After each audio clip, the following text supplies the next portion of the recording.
Umeri radiallahu anhu dhe drita në shtëpi. Umeri radiallahu anhu, Zoti qoftë i kënaqur prej tij, ishte halife, priës, dhe një natë doli në rrugët e Medinës. Donte të shihte si jetonin njerëzit. Pa një dritë të vogël që dilte nga një shtëpi. U afrua dhe dëgjoi një nën me bijën e saj. Nëna i tha: "Shto ujë në qumësht, të duket më shumë." Vajza tha: "Halifja Omer e ka ndaluar këtë gjë." Nëna i tha: "Omeri nuk na sheh tani." Vajza ju përgjigj: Po por Allahu na sheh gjithmonë neve, o nëna ime." Omeri u mahnit nga ndershmëria e saj. Të nesërmen kërkoi për vajzën dhe martoi me djalin e tij. Nga kjo martesë lindi një brez udhëheqësish. Kjo tregon se ndershmëria sjell bekim. Edhe kur askush nuk të sheh, Allahu të sheh. Nuk ka pasuri më të madhe se ndërgjegjja e pastërt. E vërteta është më e vlefshme se çdo fitim i lehtë.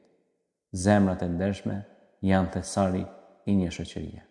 Allahu i do ata që i druhen atij dhe kur janë vetëm.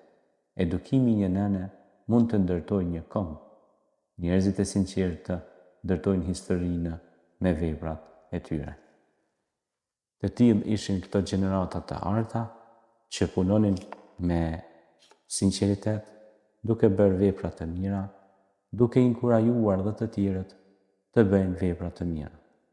Ashtu siç i mësonte Zoti në Kur'anin famlar, ashtu na mëson edhe ne: Innal ladhina amanu wa amilus salihat ulaika hum khairul bariya.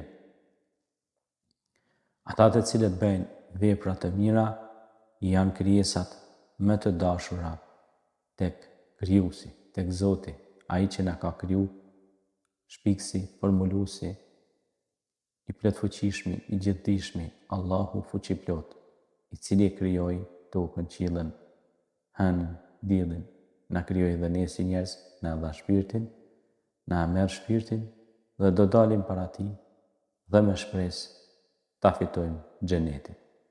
Të fitojmë të mira dhe në këtë botë, të na jap Allahu mirësi dhe në këtë botë dhe në botën tjetër të fitojmë xhenetin.